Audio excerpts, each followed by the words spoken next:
ಬಿಜೆಪಿಯವರು ಮುಚ್ಚಿಕೊಂಡು ಇರಬೇಕು. ಕಾಂಗ್ರೆಸ್ ಪಕ್ಷದ 135 ಜನ ಶಾಸಕರು ಕೂಡ ಮುಖ್ಯಮಂತ್ರಿ ಸಿದ್ದರಾಮಯ್ಯ ಅವರ ಜೊತೆಗಿದ್ದಾರೆ. ನಮ್ಮನ್ನ ಹೆದರಿಸಲು ಯಾರಿಂದಲೂ ಕೂಡ ಆಗಲ್ಲ ಎಂದು ಚಿತ್ರದುರ್ಗದಲ್ಲಿ ಮಾಜಿ ಸಚಿವರಾದ ಎಚ್ ಆಂಜನೇಯ ಅವರು ಬಿಜೆಪಿ ನಾಯಕರ ವಿರುದ್ಧ ವಾಗ್ದಾಳಿಯನ್ನು ನಡೆಸಿದ್ದಾರೆ. ಮಾಧ್ಯಮಗಳ ಜೊತೆ ಮಾತನಾಡಿದ ಅವರು, ರಾಜ್ಯದ ಜನ ನಮಗೆ ಜನಾದೇಶವನ್ನು ಕೊಟ್ಟಿದ್ದಾರೆ. ಇನ್ನು ನಮ್ಮ ಆಡಳಿತ ತುಂಬಾನೇ ಇದೆ. ಅಲ್ಲಿಯವರೆಗೂ ಕೂಡ ಬಿಜೆಪಿ ನಾಯಕರು ಮುಚ್ಚಿಕೊಂಡು ಇರಬೇಕು ಎಂದು ವಾರ್ನಿಂಗ್ ಅನ್ನು ನೀಡಿದ್ದಾರೆ. ಬಿಜೆಪಿ ನಾಯಕರು ಸ್ವಾರ್ಥದ ಪಾದಯಾತ್ರೆಯನ್ನು ಮಾಡಿದ್ದು ಜನ ಕೂಡ ಬೆಂಬಲವನ್ನು ನೀಡಿಲ್ಲ. ಅಲ್ಲದೆ ಸಿದ್ದರಾಮಯ್ಯ ಅವರನ್ನು ನಡುಗಿಸಲು ಬಿಜೆಪಿ ನಾಯಕರು ಹೊರಟಿದ್ದಾರೆ. ಆದರೆ ಸಿದ್ದರಾಮಯ್ಯನವರು ಯಾರಿಗೂ ಕೂಡ ಎದರಲ್ಲ ಎಂದು ಕೌಂಟರ್ ನೀಡಿದ್ದಾರೆ.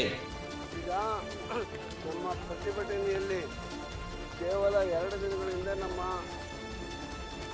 ಕೆಪಿಸಿಸಿ ಅಧ್ಯಕ್ಷರಾದಂಥ ಡಿ ಕೆ ಶಿವಕುಮಾರ್ ಅವರು ಒಂದು ಕರೆ ಕೊಟ್ಟರು.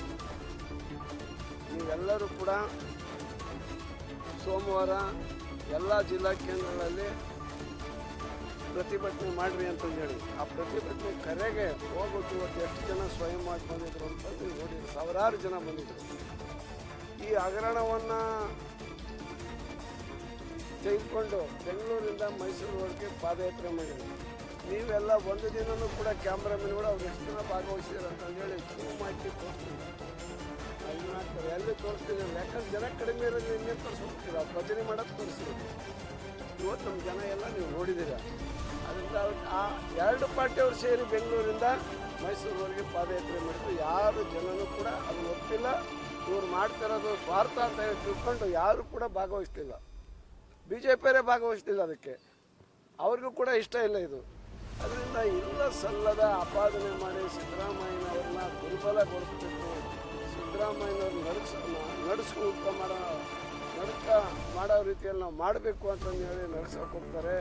ಅವ್ರು ಎದುರರು ಅಲ್ಲ, ಜಗ್ಗರು ಅಲ್ಲ, ಬಗ್ಗರು ಅಲ್ಲ, ಏನಲ್ಲ.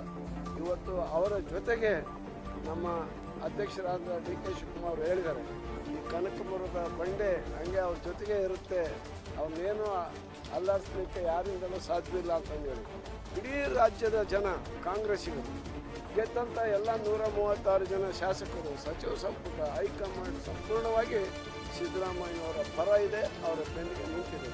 ಈ ಕಾರಣದಿಂದ ಬಿ ಜೆ ಪಿಯವರು ಸುಮ್ಮನೆ ಮುಚ್ಚಿಕೊಂಡು ಇನ್ನೂ ಭಾಳ ಇದೆ, ನಮ್ಮ ಅವಧಿ ಆದಮೇಲೆ ಬನ್ನಿ ಚುನಾವಣೆಗೆ ಬನ್ನಿ, ಜನಾದೇಶ ಕೊಟ್ಟರೆ ನೀವು ಆಡಳಿತ ಮಾಡಿರಿ, ಜನಾದೇಶ ಕೊಟ್ಟರೆ ನಾವು ಆಡಳಿತ ಮಾಡಿರಿ, ಅಲ್ಲಿವರೆಗೂ ಕೂಡ ನೀವು ಮುಚ್ಕೊಂಡಿರೋದು ಒಳ್ಳೆಯದು ಅಂತಂದೇಳಿ ನಾನು ಅವ್ರಿಗೆ ಹೇಳಿ ಇಚ್ಛೆಪಡ್ತೀನಿ. ಕಾಂಗ್ರೆಸ್ ಅಂತ ಇರ್ತಾ ಅಲ್ಲ ರೀ, ಯಾವ ಮುಖ್ಯಮಂತ್ರಿ ಅವರಿದ್ದಾರೆ. 5 ವರ್ಷ ನಮ್ಮ ಸರ್ಕಾರ ಕಾಂಗ್ರೆಸ್ನ ಏನಂತ ಕಲಿಸಿರ್ತಾನೆ, 5 ವರ್ಷ ನೀವು ಒಳ್ಳೆ ಆಡಳಿತ ಕೊಡಿ ಅಂತಲೇ ಆರಿಸಿ ಕಳಿಸಿದ್ದಾರೆ. 5 ವರ್ಷ ನಾವು ಕಾಂಗ್ರೆಸ್ಸಿನ ಆಡಳಿತ ಇರುತ್ತೆ ಸರ್.